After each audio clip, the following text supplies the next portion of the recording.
Changing with time happens with everyone. As we grow up, we learn more about the world and ourselves, what changes our opinions, likes, dislikes, etc.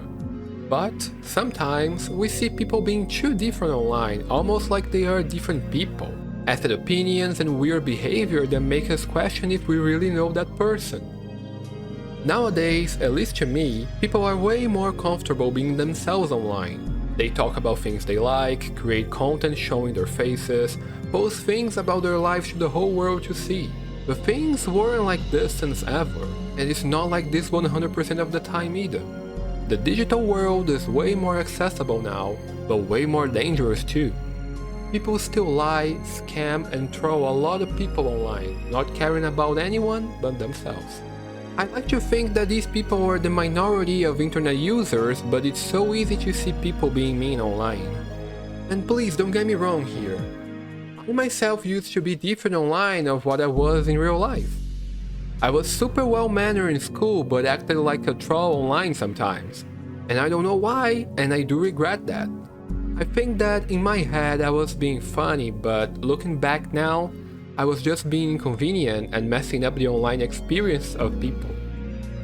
The thing here is that I didn't want to make people uncomfortable or see the world burning down. I just didn't know I was being a troll. It wasn't my goal to be mean, and in this video I'm not gonna talk about little trolls and games, but the people that wanna be bad, on purpose. For some reason. Why are they like this? Why do they like to hurt others? Why it is fun for them to trick and mislead others? Are they like this in real life? And in a world that is more and more digital every single day, what is really real life? Serial Experiments Lain is an anime that scared me. Not because it is a horror show or something like that, but because it portrayed the usage of technology by society in a really close way that we see today. People getting more and more addicted to it and to the internet as the time passes, and basically having another life there. We can take different looks at the show and take a lot of different questions and debates about it. Lane's a quiet girl, the type that doesn't go out with friends all the time and that doesn't know a lot about technology. She learns with time how to set her PC up, how to upgrade it, and how to navigate the wired, that is how they call the online world. In that universe, people can navigate together, anonymously or not, and talk to each other, sharing information freely. It feels like our internet but without websites. People connect with each other in private rooms or not, but using their conscience. As the show advances, we see Elaine more and more dependent on the wired, using it in school, during classes, with her phone, and on her PC at home, that she upgrades more and more to an extent that it occupies her entire bedroom. In modern society, technology advances in really big steps. AI is being used in a lot of different ways and places, what can be really good and useful, but really scary as well. Nowadays, AI scams are everywhere. People are using it to generate art that can be stolen from lots of artists. Lazy people utilize AI to cheat on tests and essays, relying on algorithms to know what to do, how to act, and even to spread misinformation. On top of that, hardware is also always evolving, making technology more advanced, generating new horizons for new stuff to be born, new ways to interact with people and information, like virtual reality and the metaverse. It was never so easy to spread information and connect with others in every single place of the planet. Like Lane's wired, human-made tools made to assist our lives are evolving so much and so fast that we live a significant portion of our time using them. Instead of dolls and cars, kids are being gifted with smartphones, being hypnotized by the small black mirror that shows them content that, every day that passes, is more and more in the hands of AI that generates scripts, voiceovers, and visuals. We use the online world to talk with family and friends, to work, to watch movies, listen to music, to consume and create content. We spend long portions of our day sitting on a chair at work, and when we get home, we do the same to check our social media and streaming platforms. If our life is being lived online, is that our new reality? We are getting closer and closer of everybody, but at the same time, having more and more trouble interacting with them offline. We are abandoning our slow and mundane experiences to live simulations of them in the cyberspace. The same occurred in Lane's story. The quiet and isolated girl was a different person online, more confident, direct, and sure of herself.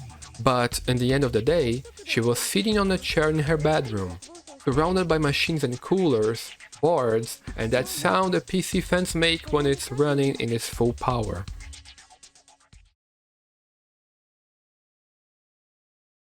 When we are online, we can be whoever we want to be. We can be content creators, sharing our likes and opinions, or be consumers of different medias.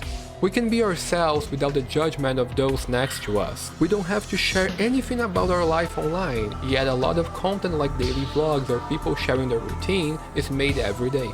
But because this is not necessary, people can lie about themselves online for fun and memes, what can be fine.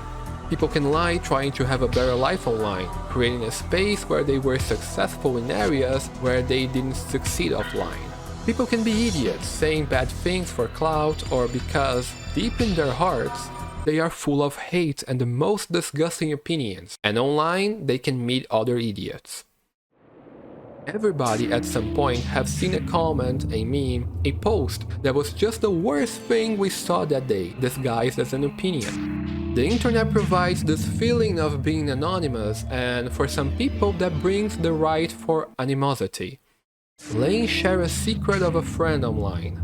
That secret was spread to the whole school and, basically, destroyed her reputation and her personal life. Once online, it will always be online. We cannot erase everything we post. Someone will see it. Someone will feel it. Someone will react to it. Some people say things on the internet without caring about others. They feel free to hate or lie, to destroy lives for fun. It's almost like in this new reality they live on, they have the right of doing whatever. They create narratives, scenarios, and shape the cyberspace they use as they want. Behind the screen, feeling protected by it, people try to make the lives of others miserable to feel superior. Like they are the almighty rulers of all. They are the gods of their unreal reality. But they are not gods. Having a digital self full of hatred with the only purpose of hurting others not only is pathetic, but also a way to hide the scars that make you the person behind the screen. This digital makeup is nothing but a facade, a mask that hides a person so miserable that he had to choose a disgusting path just to be heard. The show presents a character that claims to be the god of that world.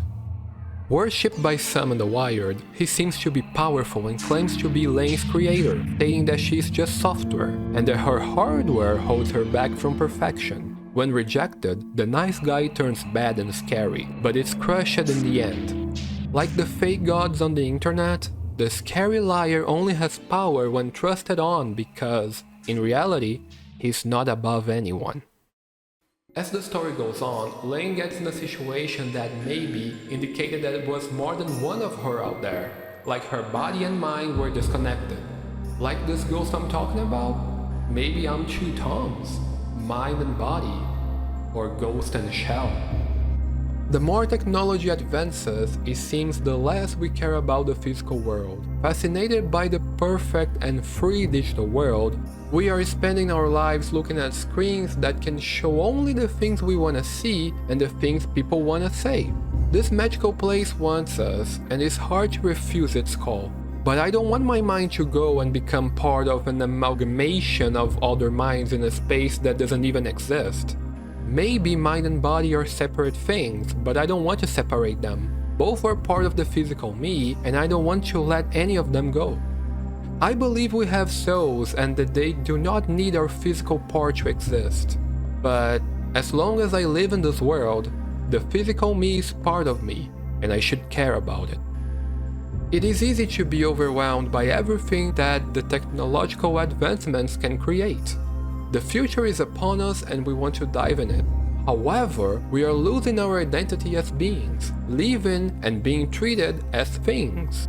The software and hardware comparison with our mind and body makes sense, but makes us feel like machines without free will. It makes us cold and closer to the perfection that mechanical creations can get closer to. Without your ID, you cannot prove who you are, like if you don't exist. But you exist as long as you exist. And this you is not a bunch of ones and zeros. It is the story you write every day. The happy moments you treasure in your mind and that makes your heart beat happily. And the bad ones that create scars mentally and physically on you. It doesn't matter if it is the digital or the physical world we are talking about. We are not perfect. We are who we are. Imperfect beings. And this is a beautiful thing. To be is to exist. And even in the unreal reality, our imperfection makes us what we actually are. Real.